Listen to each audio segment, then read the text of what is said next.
एक गांव में गोवर्धन नाम का लालची जमींदार रहता था, जो गांव के सरपंच से जमीन ठेके पर लेता था, जिसे वो दूसरों को ठेके पर देता था। मतलब कि इसकी टोपी उसकी सर। जमींदार बहुत ही लालची था। वो किसानों को बहला फुसला कर ठेके पर खेत में काम करवाता था और बाद में उनके सामने शर्त रखकर उनका हक मार लेता था। जमींदार का एक बड़ा महल था, जिसमें वो अपनी सुख सुविधाओं में व्यस्त रहता था।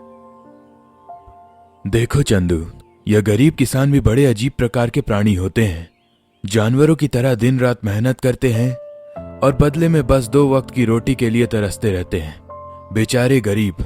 और मुझे देखो, मेरे जैसा चतुर जमींदार बस बैठे बैठे हुक्म चलाता है और सारी फसल मेरे गुप्त गोदामों में भर जाती है। अच्छा हुआ कि इसकी भनक गांव वालों को नहीं है। सच कहते हैं जमींदार जी, पूरा गांव आपकी मिट्टी में है। सरपंच तो बस नाम के हैं, सारी मलाई तो आप निगल लेते हैं। इनकी मेहनत का फायदा उठाना तो कोई आपसे सीखे। पूरे गांव पर आपका ही राज है। बेचारे सरपंच। मेरी मर्जी के बिना एक पत्ता भी नहीं हिलता। सरपंच तो बस नाम का है, काम तो मैं ही करता हूँ।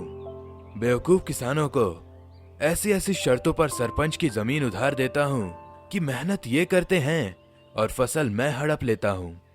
आखिर इनकी औकात ही क्या है मेरे सामने।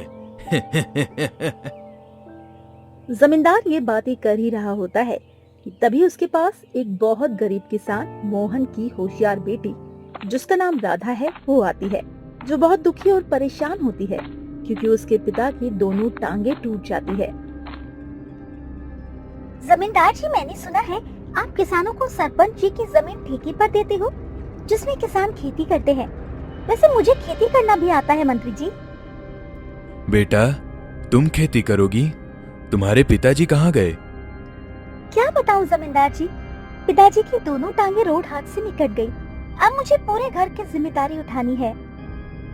इतना कहकर जमींदार सोचने लगते हैं इसे अब बेवकूफ बनाया जाए। तभी क्या मुझे खेती के लिए जमीन मिलेगी? हाँ बेटी, तुमने बिल्कुल ठीक सुना है। मैं सरपंच जी की जमीन ठेके पर देता हूँ। वैसे तो कहने को सरपंच की है, लेकिन अभी मेरी ही है ना चंदू? बिल्कुल जमींदार जी, तुमने सही कहा है। ठीक है जमींदार जी, मैं भी अपनी जमीन पर खेती करना चाहती हूँ। मुझे 1 साल के लिए आपकी जमीन ठेके पर दे दीजिए। ठीक है राधा, मैं तुम्हें अपनी जमीन ठेके पर दे तो दूंगा, पर उसके लिए मेरी कुछ शर्तें हैं। जरा सुन लो, नहीं तो तुम ही बोलोगी मैंने गलत किया। ठीक है जमींदार जी, बताइए क्या शर्त है आपकी? शर्त यह है कि तुम्हें मेरी जमीन पर काम करना होगा और 1 साल के बाद उस जमीन पर जो भी फसल होगी, उस फसल का आधा हिस्सा तुम्हारा होगा और आधा हिस्सा मेरा होगा। क्या तुम्हें यह शर्त मंजूर है?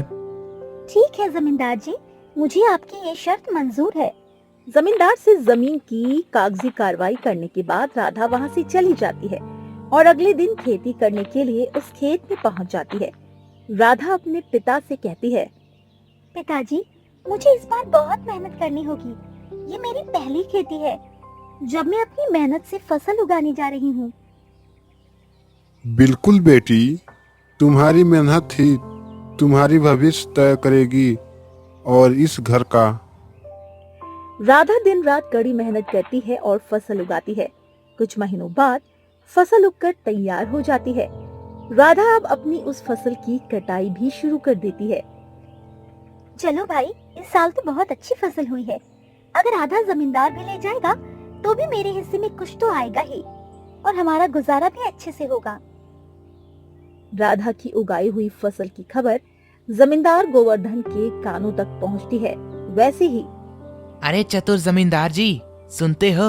आज राधा अपनी फसल की कटाई कर रही है। इस साल तो राधा की फसल बहुत अच्छी हुई है। तुम्हें पता चली कि नहीं खबर? क्या सच में? यह तो बहुत अच्छी खबर है कि राधा आज फसल की कटाई कर रही है। चलो चलकर देखते हैं क्या हाल है वहाँ के। जमींदार और चंदू खेत में पहुंचते हैं। अरे राधा, फसल तैयार हो गई है। पहली बार के हिसाब से तो तुम्हारी फसल काफी अच्छी लग रही है। हाँ जमींदार जी, इस बार मैंने धान की फसल लगाई है। काफी मेहनत करने के बाद इतनी अच्छी फसल हुई है। अब तो मैंने कटाई भी शुरू कर दी है। मुझे बहुत अच्छा लग रहा है। घर में पिताजी भी काफी खुश हैं। अरे लड़की, तेरी मेहनत से कुछ नहीं हुआ है। यह तो मेरी उपजाऊ जमीन का कमाल है। तुम्हारी मेहनत हो या ना हो, फसल तो होगी ही, समझे? जमींदार जी, खेत भले ही उपजाऊ हो, लेकिन अगर वहाँ मेहनत नहीं होगी तो फसल कैसे होगी? मैंने बहुत मेहनत की है। आप ये कैसी बात कर रहे हैं?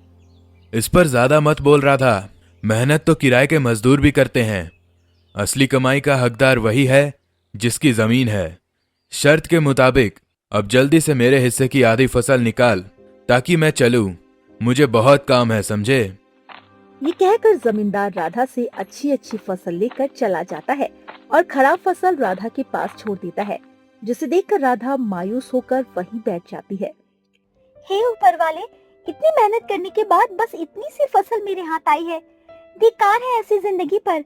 अब मैं क्या करूं? आखिर कब तक दूसरों के इशारे पर नाचती रहूंगी? भगवान, कब मेरी अपनी खुद की जमीन होगी? राधा इसी तरह अपनी जिंदगी काट रही थी। कुछ महीनों बाद राधा का भाई वरुण, जो शहर पढ़ने के लिए गया था, वो वापस गांव आ जाता है। पिताजी, हमारे गांव का यह हाल क्यों है? और तुम्हारी टांगे कहाँ है? बेटा, मेरी टांगे एक रोड हादसे में टूट गई। और आपने मुझे बताया तक नहीं।